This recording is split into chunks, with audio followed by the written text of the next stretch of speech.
मैं अभिनेत्री उर्मिला सनावत आज मैं दिल्ली से उत्तराखंड की तरफ आ रही हूँ। हमने कहा है कि हम सभी प्रकार की जांचों के लिए भी तैयार हैं। कहीं भी कोई दोषी होगा तो किसी कीमत पर भी वो छूट नहीं पाएगा। हमारी बेटी है, हमने न्याय के लिए ही उसके लिए इतना संघर्ष किया कि एक दिन भी आरोपी तीनों के तीनों जेल से बाहर नहीं आ पाए। अगर उनके पास कुछ है तो भागे क्यों हैं? नमस्कार, आपके साथ मैं रीना झा बालियान। उत्तराखंड के मुखिया पुष्कर सिंह धामी, जिन्होंने अब चुप्पी तोड़ी है अंकिता भंडारी हत्याकांड मामले को लेकर। अंकिता भंडारी हत्याकांड मामले में प्रदेश में मचे सियासी बवाल के बीच पहली बार मीडिया के बीच पहुंचे पुष्कर सिंह धामी। इस पूरे मुद्दे पर बातचीत करने के लिए उन्होंने चुप्पी तोड़ी। और क्या अब सीबीआई जांच करवाएगी सरकार अंकिता भंडारी हत्याकांड मामले में, और वीआईपी के नाम के हुए खुलासे को लेकर सरकार आगे क्या कुछ कदम उठाने जा रही है, आज अपनी इस रिपोर्ट में हम आपको बताने जा रहे हैं। देखिए, आपको इसकी जानकारी होगी कि उत्तराखंड में कई दिनों से अंकिता भंडारी हत्याकांड मामले को लेकर सियासी भूचाल आया हुआ है। पहाड़ से लेकर मैदान तक लगातार जन आक्रोश जाहिर हो रहा है और मांग की जा रही है कि अंकिता भंडारी हत्याकांड मामले में उस वीआईपी के नाम का खुलासा किया जाए जिसने अंकिता पर एक्स्ट्रा सर्विस का दबाव बनाया था, और साथ ही साथ इस पूरे मामले में सीबीआई की जांच होनी चाहिए।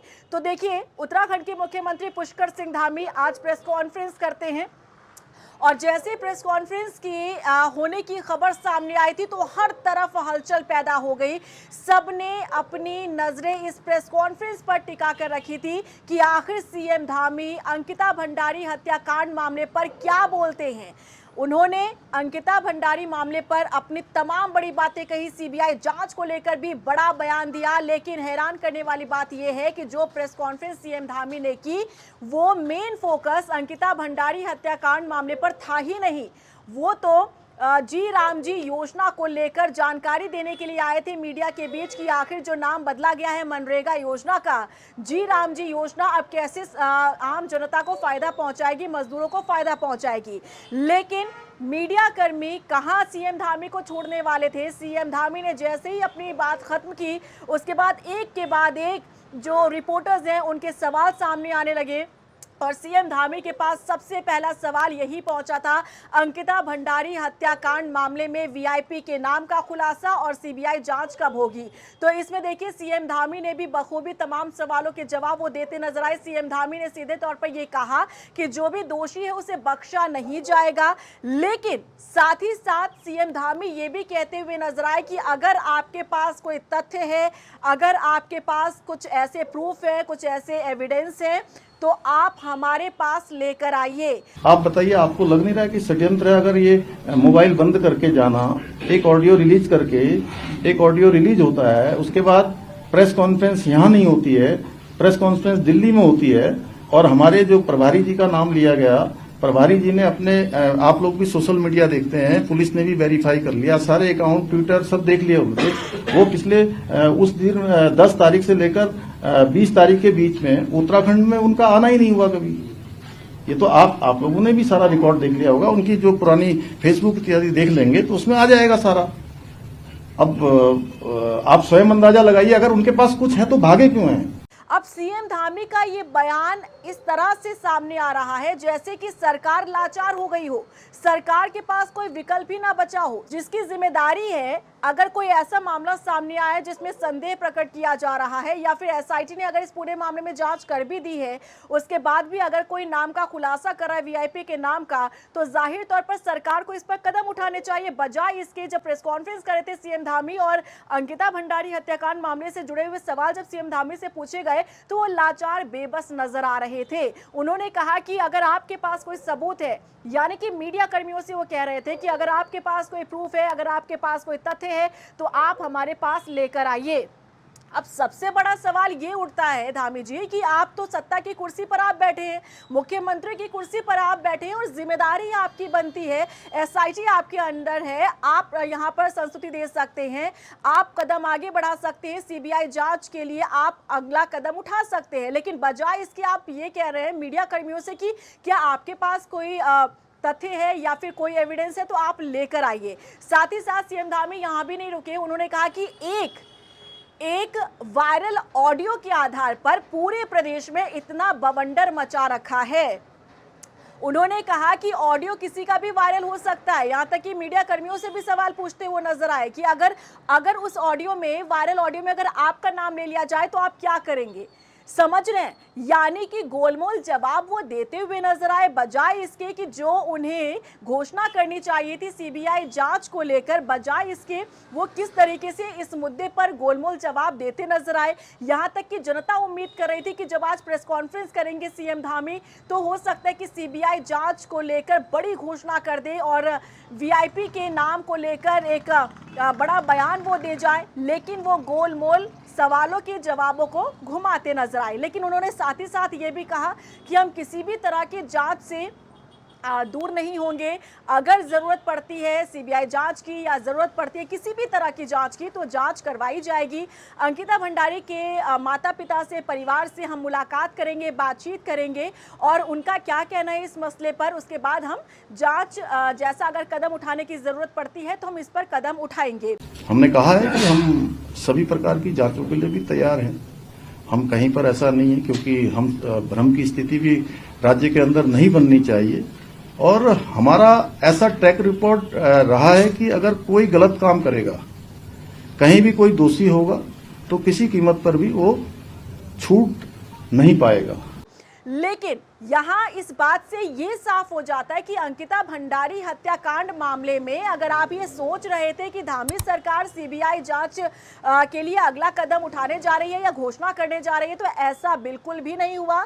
यानी कि फिलहाल तो देखिए इस पूरे मामले में सीबीआई जांच नहीं होने जा रही है। और इतना ही नहीं, आप ये भी समझिए कि जिस कथित वीआईपी पर ना आरोप लगाए जा रहे थे, अंकिता भंडारी पर एक्स्ट्रा सर्विस देने का आरोप लगाया जा रहा था कि अंकिता भंडारी पर दबाव बनाया जा रहा था उस वीआईपी को एक्स्ट्रा सर्विस देने के लिए, गट्टू नाम जो लिया था उर्मिला सनावर ने, यानी कि बीजेपी के प्रदेश प्रभारी दुष्यंत गौतम खुद ही दिल्ली हाई कोर्ट पहुंच जाते हैं, वहां का दरवाजा उन्होंने खटखटाया है।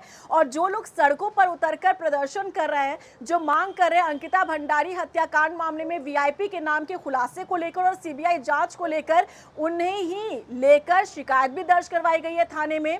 और साथ ही साथ दिल्ली हाईकोर्ट में याचिका भी दायर की है, मानहानि का केस उनके ऊपर कर दिया गया है। अब ये भी हैरान करता है पूरा मामला कि जिस पर आरोप लग रहे हैं वही कोर्ट पहुंच रहा है ये शिकायत करके। अब विपक्ष ये कह रहा है कि दुष्यंत गौतम जी जरा ये तो बता दीजिए कि जिस तरह से आप हाईकोर्ट का दरवाजा खटखटाने के लिए पहुंचे हैं, वहां आप शिकायत करने के लिए पहुंचे, मानहानि का आपने मामला दर्ज करवाया है, लेकिन क्या आप उसी मुंह से आप सीबीआई जांच की मांग नहीं कर सकते थे? आखिर अगर आप निर्दोष हैं तो आपको सीबीआई जांच करवाने में या मांग करने में क्यों डर लग रहा है? और साथ ही साथ ये भी कहा जा रहा है कि सरकार उस वीआईपी को बचा रही है। उत्तराखंड से लेकर केंद्र सरकार तक में उस वीआईपी को बचाया जा रहा है। देखिए, हम मुहर नहीं लगा रहे हैं, लेकिन जिस तरह से बीजेपी के खुद पूर्व विधायक सुरेश राठौर की कथित पत्नी उर्मिला सनावर ने सोशल मीडिया पर आकर जो सनसनी फैलाई थी, जो वीआईपी के नाम का खुलासा किया था, उसके बाद से ही पूरे उत्तराखंड में इसे लेकर सियासत में उबाल देखने को मिला, जन आक्रोश देखने के मिला। और तब से एक बार फिर अंकिता भंडारी हत्याकांड मामला चर्चाओं में आ गया, सुर्खियों में आ गया। लेकिन अभी तक उस वीआईपी के नाम को लेकर या उस नेता को लेकर कोई भी एक्शन नहीं लिया गया है। इतना ही नहीं, विपक्ष तो आवाज उठा ही रहा है, विपक्ष तो मांग कर ही रहा है, जिसे सत्ता पक्ष ये कह रहा है कि विपक्ष अपनी सियासी रोटी सेकने की कोशिश कर रहा है। चलिए, भले ही हम मान लेते हैं, लेकिन विपक्ष का काम होता है मुद्दों को उठाना और सरकार को जगाना। विपक्ष अपना काम कर रहा है, लेकिन सत्ता पक्ष क्या कर रहा है? यहाँ तक ये देखिए कि विपक्ष के साथ साथ अब तो सत्ता पक्ष के जो कुछ नेता हैं वो भी पार्टी का साथ छोड़ रहे हैं, ये कहते हुए कि सीबीआई जांच, अंकिता भंडारी हत्याकांड मामले में सीबीआई जांच करवाने में सरकार देरी कर रही है और इसीलिए हमें इस पार्टी में नहीं रहना है। और ऐसा कहते हुए अब तक 3 बड़े नेताओं ने पार्टी का साथ छोड़ दिया है। ये बताता है कि कुछ ना कुछ तो दाल में काला जरूर है और कुछ ना कुछ तो अंदर खाने जरूर चल रहा है। और यही कारण है कि आज उत्तराखंड के मुख्यमंत्री पुष्कर सिंह धामी प्रेस कॉन्फ्रेंस करने के लिए आते हैं, और वो भी इन सियासी घमासान के बीच, जब उन्हें अंकिता भंडारी हत्याकांड मामले पर प्रेस कॉन्फ्रेंस करनी चाहिए थी, बजाय इसके वो योजना की बात करने के लिए प्रेस कॉन्फ्रेंस करते हैं। हालांकि जब मीडिया ने सवाल उनसे पूछा तब उनके जवाबों को लेकर तो ये लग रहा था कि कहीं ना कहीं सीएम धामी के भी जहन में ये जरूर रहा होगा, या जो भी उनके सलाहकार या रणनीतिकार है उनके जहन में जरूर रहा होगा कि मीडिया अंकिता भंडारी हत्याकांड मामले से जुड़े सवाल जरूर पूछेगी और इनके जवाब कैसे देने हैं उसकी भी तैयारी सीएम धामी करके आए थे। लेकिन एक बात तो ये साफ हो जाती है कि जिस तरह का माहौल उत्तराखंड में इन दिनों बना हुआ है ना, यकीन मानिए 2027 विधानसभा चुनाव से पहले एक तरीके से चौतरफा बीजेपी घिरती हुई नजर आ रही है। और ये तस्वीरें बताती है कि राह बिल्कुल भी आसान नहीं है 2027 में बीजेपी के लिए। और इसी बीच ये भी देखिए, उर्मिला सनावर जिन्होंने सोशल मीडिया पर सनसनी फैलाई वीआईपी के नाम का खुलासा करके, एक और उनका नया वीडियो आज ही सामने आया है और उन्होंने वीडियो जारी करते हुए ये कहा है उत्तराखंड सरकार से सिक्योरिटी की मांग की गई है। उर्मिला सनावर का ये कहना है कि मुझे डर लग रहा है, मैं सुरक्षित नहीं हूँ और मेरे पीछे कुछ लोग पड़े हैं, पुलिस पड़ी है और मैं सबूत देने के लिए तैयार हूं, लेकिन पहले सरकार मुझे सिक्योरिटी दे, मुझे सुरक्षा मुहैया कराए और तब मैं जाकर तथ्य दूंगी। भंडारी के लिए हमेशा खड़ी हूँ और मेरे पास सबूत है, मैं सामने आऊंगी, लेकिन इस तरह से नहीं आऊंगी जिस तरह से ये चाह रहे हैं कि मेरा एनकाउंटर कर दे या मुझे पकड़ के जेल में डाल दे। हमें पता है कि किस तरह से हम सड़कों पे घूम रहे हैं, किस तरह से हम गुरुद्वारे में घूम रहे हैं। बस उत्तराखंड की जनता को ये जरूर दिखा देना कि हम भगोड़े नहीं है, लेकिन कई बार अज्ञातवास में रहना पड़ता है अपने आप को साक्ष्य बचाने के लिए। मेरे पास साक्ष्य है, मेरे पास सबूत है और पुलिस यही चाहती है कि सबूत मिटा दे। मैं सबूत तो मिटने नहीं देने की, पढ़ी लिखी एजुकेटेड पीएचडी कर रही हूँ, उस पुलिस को भी बता दूं मैं, ठीक है। तो मेरे साथ तो इस तरह से नहीं कर सकते। बस मैं माननीय मुख्यमंत्री जी से एक ही गुहार लगाती हूँ, पुष्कर सिंह धामी जी से, कि हमें सुरक्षा मुहिम कराएं और किसी भी तरह से हमें कांटेक्ट करके हमें सुरक्षा मुहिम करा के हमें उत्तराखंड में बुलवाएं, बस। यानी कि सरकार के जो नुमाइंदे बोल रहे थे कि किसी के पास तथ्य है, किसी के पास सबूत है तो सामने आए, तो उर्मिला सनावर सामने आने के लिए तैयार है, लेकिन उससे पहले वो मांग कर रही है कि सरकार उर्मिला सनावर को सिक्योरिटी दे। इसके साथ ही आप ये भी समझिएगा कि आज उत्तराखंड के मुख्यमंत्री पुष्कर सिंह धामी प्रेस कॉन्फ्रेंस करने के लिए क्यों आए, क्योंकि आज ही अंकिता भंडारी के पिता ने आह्वान किया प्रदेश की जनता से, 11 तारीख को उत्तराखंड बंद बुलाया गया है। और इसके बाद उन्होंने ये कहा, अंकिता भंडारी के पिता ने, कि उत्तराखंड बंद में पूरे प्रदेश की जनता सहयोग करे, साथ दे, क्योंकि बेटी को इंसाफ दिलाना है। अब इसके बाद सरकार अलर्ट हुई और सरकार ने प्रेस कॉन्फ्रेंस रख दी और ये कहा गया कि हम अंकिता के माता पिता से, परिवार से बातचीत करेंगे।